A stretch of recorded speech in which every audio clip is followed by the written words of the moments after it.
Рустам Минниханов с рабочим визитом находится в Малайзии. В Джохар-Бару президент проведет ряд официальных и деловых встреч, ознакомится со строительством инновационного эко-города и изучит деятельность зоны экономического развития «Искандар».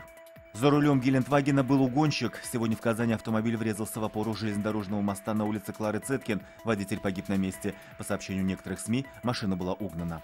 Возвращение с гастролей. Сегодня актеры Камаловского театра прилетели из Узбекистана. В Ташкенте труппа не была 33 года. На сцене Национального театра зрителям показали лирическую комедию, музыкальный спектакль и премьеру сезона.